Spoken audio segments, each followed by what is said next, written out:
Hey everybody, welcome to the real United States, and welcome to Woodstock, Virginia.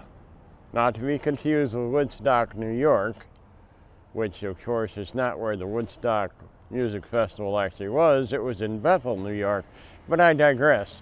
We are in Woodstock, Virginia, a small town of about 4,000 souls in the western part of the state of Virginia. And my friend here is Major General John Peter Gabriel Muhlenberg. Now, Muhlenberg, although he has the title, the proper title of Major General, Muhlenberg was a Revolutionary War hero who actually joined the service and started a regiment at the direct personal request of George Washington.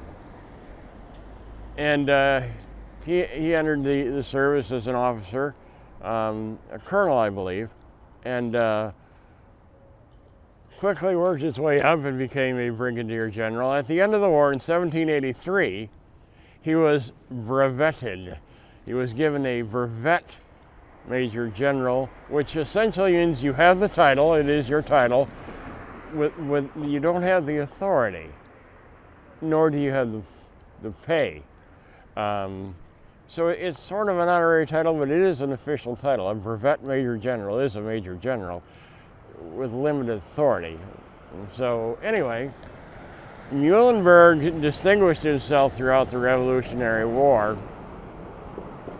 but you know, it largely is forgotten today. Well, the reason, now, this is going to be kind of a long story, so bear with me. Before he was a soldier, he was a clergyman. So there are two busts of him, this one here in Woodstock, Virginia, and one that's very similar that's on the western side of Washington, D.C., near Rock Creek Park. But there's another statue of him here, about 20 feet over here, that I wanted to talk to you about as well. So let's step over there and take a look.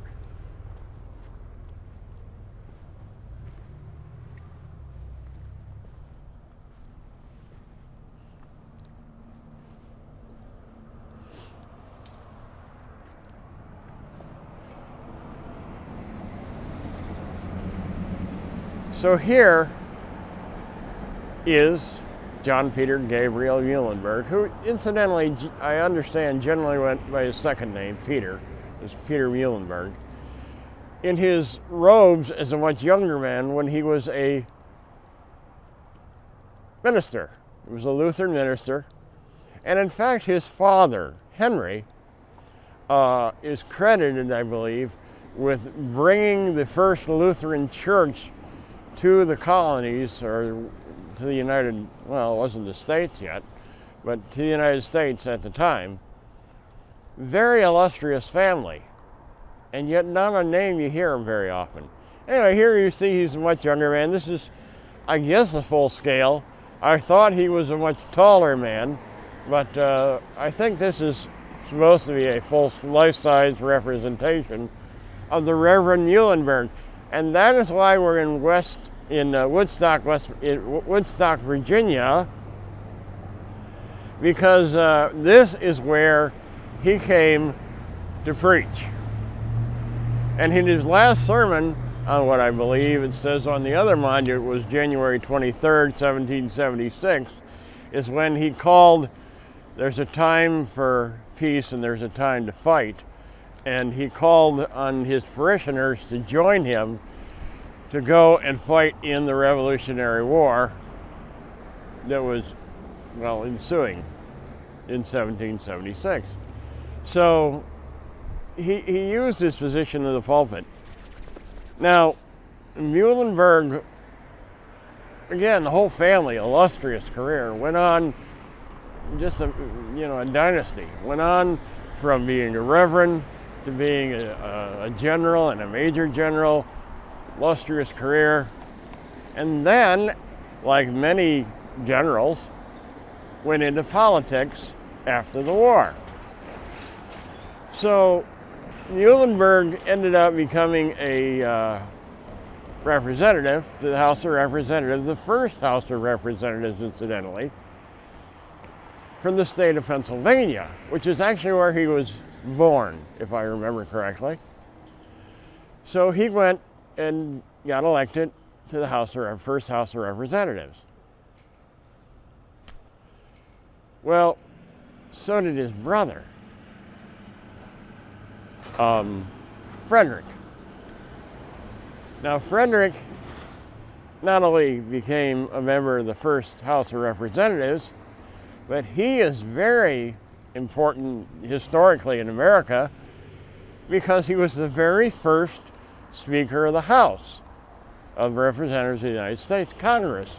So the whole family, like I said, played a huge role in the development of the Americas and in the winning of the Revolution. His brother did not participate, I don't believe, in the service. He remained a minister also until he became a politician later after the war.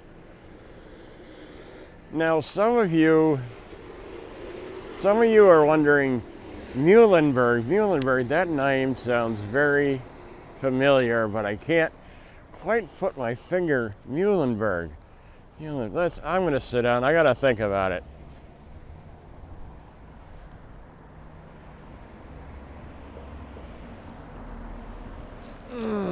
Muhlenberg. Boy, it sounds musical, doesn't it?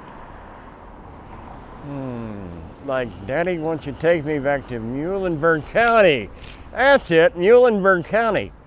Well, there is, in fact, a county in western Kentucky named Muhlenberg County. And yes, it is named in honor of Major General Peter Muhlenberg. Some of you are still wondering, now where did I hear that line from? Well, in about 1970, a young singer-songwriter by the name of John Prine wrote a song called Paradise. And it talked about, it was semi-biographical, I guess. It talked about his parents being from western Kentucky, from Muhlenberg County. And some of you probably have got it by now. Oh, Daddy, won't you take me back to Muhlenberg County, down by the Green River where paradise lays? Well, I'm sorry, my son, but you're too late in asking. Mr. Peabody's coal train has hauled it away. Well, the song was popular, semi-popular. Prine never got to be quite the household name that I'm sure all singers hope to be. But in 1971, a young singer-songwriter who had just really hit his stride and come into mainstream popularity did a cover of the song. And that young singer-songwriter was none other than John Denver, when he did a cover on the Rocky Mountain High album, I believe, one of his most popular albums, of the song Paradise by John Prine. And within months, the name Muhlenberg became a household name across America, and everybody knew there was a county in western Kentucky named, but they may not have known exactly who it was named for. So we've made this trek across Virginia to the stomping grounds, if you will, the pulpit of where John Peter Gabriel Muhlenberg preached, so that we could bring the story full circle. So if you ever do decide to go to Paradise, which, well, it isn't there anymore, not that Paradise, it really is gone. Although a lot of the other things are still in Muhlenberg County. The Green River is still there, and the Rochester Dam is still there, and the things that are mentioned. But that all stemmed from this man right here. Now, interestingly enough, the courthouse, the historical county courthouse you see behind me, we're going to back up to get a better shot of it, is it has some pretty important significance to it as well, which is probably why these statues of Muhlenberg happen to be right here. Everything has a reason, folks. Let's step back and take a look. So Muhlenberg says right here, born October 1st, 1746, and died October 1st, 1807. That's kind of a bummer to die on your birthday, but be that as it may. What you see behind me here, behind the statue of General Muhlenberg, is the Shenandoah County Courthouse. Now, the reason this is significant is because the courthouse, this particular courthouse, was designed, I swear to God, this is what I'm told, it was designed by Thomas Jefferson in 1795. And so it is the oldest existing courthouse west of the Blue Ridge Mountains, so I'm told. So that makes this, which is now, I believe this actually does not actually have court anymore. I believe they have a new courthouse, and I think this is actually the Historical Society, but this is the original courthouse from the late 18th century.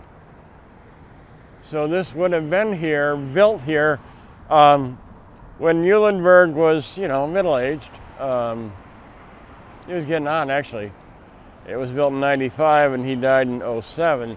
So later during his political career, this would have been here. So I thought that was pretty interesting. Very stately looking gentleman.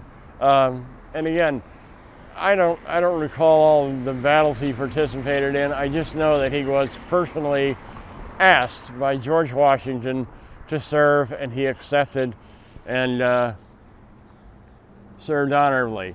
And so his whole family, other members of his family have made huge historical accomplishments in history. So look them up. It's an interesting family dynasty. Anyway, I want to thank you for joining us here on the Real United States. I hope you've enjoyed this visit to Woodstock, Virginia, and to General Peter Muhlenberg. If you got questions or comments, leave them in the comments section down below. I love hearing from all of you. I try to get back to everybody I can. If you're new here, hey, pick, subscribe, come along for the adventure because I got a lot more to show you. And as always, well, thank you for watching.